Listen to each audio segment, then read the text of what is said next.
Okay, let's unpack this. We've all been there, right? That coworker. Mm, You know, the one, not just someone you don't quite click with, but the one who subtly undermines you. yeah. Or sends those emails. Oh, the emails, the passive-aggressive ones where you read it like 5 times trying to figure out, am I imagining this? Totally. Or maybe it's one who takes credit for your ideas. Ah, idea stealer, yeah.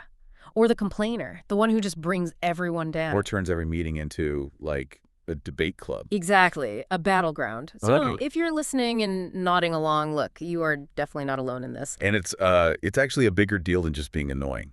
It's a real problem.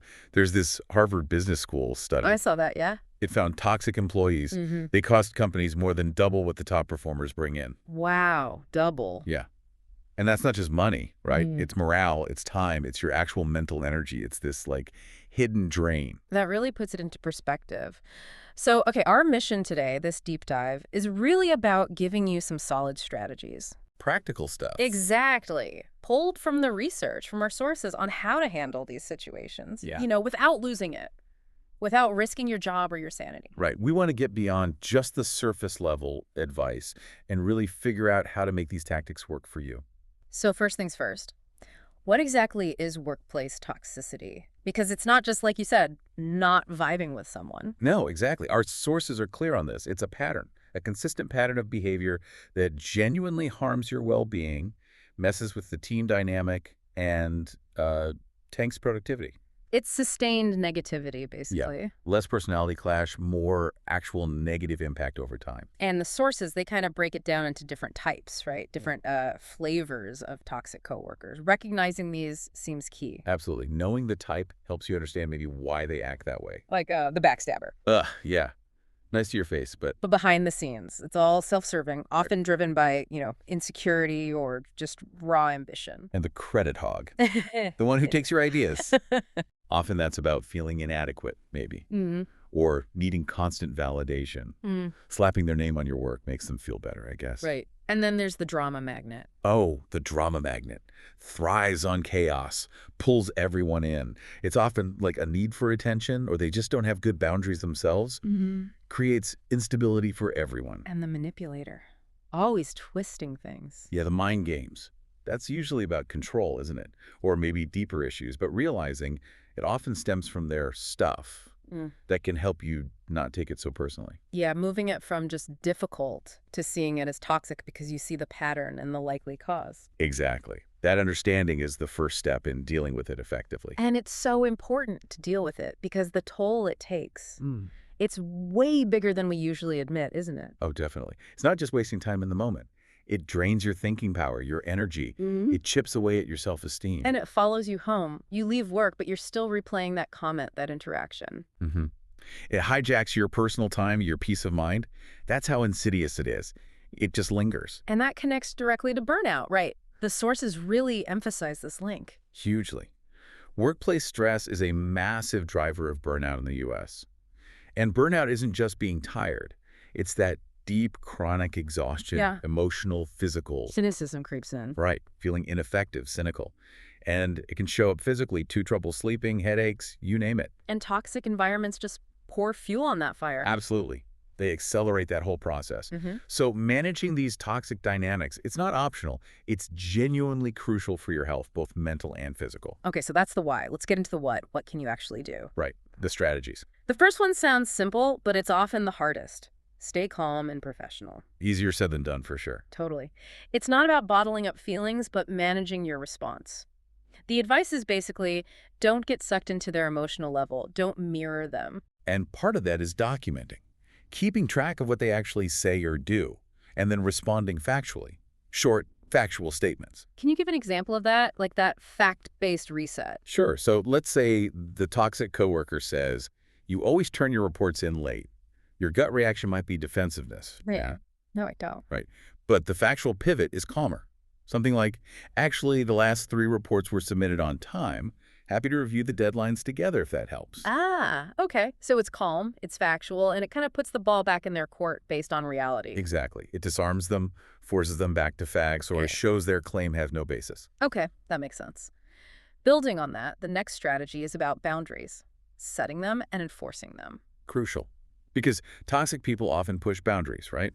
They pull you into gossip, waste your time, try to manipulate you emotionally. So it's not just saying no, it's how you do it. Precisely. Like the interruption example. If someone keeps interrupting you, Instead of just, I'm busy. yeah, try something polite but firm, like, I'm actually in the middle of something right now. Can we connect at 2 p.m. when I can give this my full attention? Okay, so it's clear, it's polite, it sets a time, and it subtly says, my time is managed.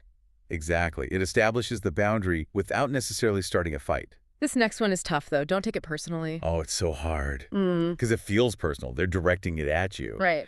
But the sources really hammer this home. Their behavior is almost always about them. Their insecurities, their issues, their messed up ways of coping. It's not actually a reflection of your worth. So you have to somehow decouple their actions from how you see yourself. Yeah. It's like, imagine their toxicity is this heavy, ugly coat they wear. It's theirs. You don't have to put it on. I like that. Maybe a little mantra helps, like, this isn't about me. Exactly. I'm not responsible for their toxicity.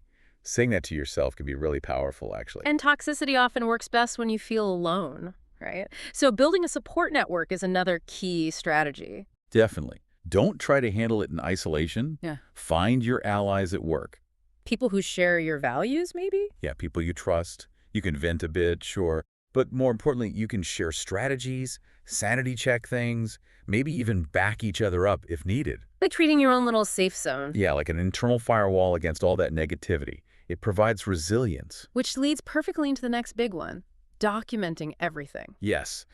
If it's happening repeatedly, or it feels like it's escalating, you absolutely need a record. And the sources say be specific. Very specific. Date, time, what exactly was said or done, use quotes if you can remember them, and who else was there, if anyone. Why is that so powerful? Because it turns vague feelings like they're always undermining me into concrete evidence. Points of data. It protects you if you need to go to HR, and honestly, it also helps you see the pattern clearly. Okay, so you've done all this. You've tried to manage it. You've documented. When is it time to actually involve HR or your manager? Right, that's a big step. The key is framing it correctly. You're not tattling. You're advocating for a healthy workplace. Exactly. For yourself and the team. So when you go, be prepared. Bring your documentation. Keep it factual, not emotional. So maybe say something like, Like, I have experienced repeated unprofessional comments from name on these date times. It's impacting my ability to focus. I've documented it here. Can we discuss how to proceed? and you mentioned most U.S. companies now take DEI and mental wellness pretty seriously. They do, or at least they say they do. And toxic behavior flies right in the face of that. So you're not just complaining about a person, you're flagging something that undermines company values. But sometimes, even with all that, it doesn't change. Yeah, that's the hard reality sometimes. Yay. Maybe the culture itself is the problem, or that toxic person is protected by someone higher up. Maybe their boss enables them. Exactly. And in those situations, no matter what you do internally, it might be impossible to fix. And that's when the sources say, you might need to think about leaving. Which can feel like giving up or like you lost. But it's not. It's reframing it. You're choosing your peace, your mental health, over a paycheck from a place that's actively harming you. And lots of people are making that choice, apparently. Tens of thousands every week in the U.S. change jobs for reasons like this. It's huge. Workplace culture is now the #1 reason people quit. More than salary. Wow, that says a lot. It really does. You owe it to yourself, really, to find a place that fuels you, not drains you. Let's make this real. You mentioned a listener story, Melissa from Chicago. Yeah, great example.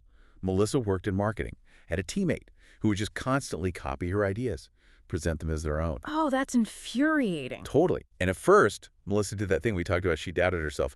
Am I imagining this? Am I not being clear? That self-doubt trap. Exactly. Yeah. But then she got smart. She started keeping meticulous records, timelines, draft submission dates, email chains. She called it her idea trail. Love that. Not just documenting, but building a case. Precisely. So the moment came. Team meeting. Coworker presents one of Melissa's ideas. And Melissa. Didn't get emotional. Didn't accuse. She just calmly said something like, oh, that's similar to the concept I emailed out on date, and referenced her documentation. Calmly, factually. With her receipts. Receipts. Nice. And the manager noticed. The manager noticed. The pattern plus the evidence was undeniable. The toxic coworker couldn't really operate like that anymore once it was out in the open with proof. So what happened? That coworker ended up transferring out. And Melissa, promoted 6 months later, her contributions were finally clear. It really shows the power of standing your ground, but doing it with facts. Exactly. Stand in your truth with evidence. So wrapping this up, work is a huge chunk of our lives, isn't it? Massive. Yeah. You really do deserve to spend that time somewhere that values respect, communication, and just basic well-being. That shouldn't be too much to ask. And toxic coworkers, yeah, they're probably always going to be out there in some form. Seems likely, unfortunately. Part of the professional landscape. But the real power, the thing you can control, is your reaction, your strategy. That's where your agency lies. Mhm. How you choose to respond. So maybe the question for you listening is, knowing all this now, how are you going to reclaim your peace? Yeah, what steps will you take? Maybe it's drawing those firm boundaries. Maybe it's building that support network you need. Maybe it's starting that documentation log today. Or maybe it's recognizing that it's time to make that brave decision to walk away. Whatever it is, each of those is a valid, powerful step towards protecting yourself. Because ultimately, and this is maybe the final thought to leave you with, a peaceful mind. That's worth way more than any job title, way more valuable than staying stuck in a place that drains you. If this video helped you even a little bit, please take a moment to like it. It lets YouTube know this content matters and helps more people going through the same thing. Don't forget to subscribe, not just for me, but for you, because we're building a space where real conversations happen. And hey, if you've dealt with a toxic coworker or just need to vent, drop a comment below. I read every single one, and you never know. Your story might help someone feel less alone.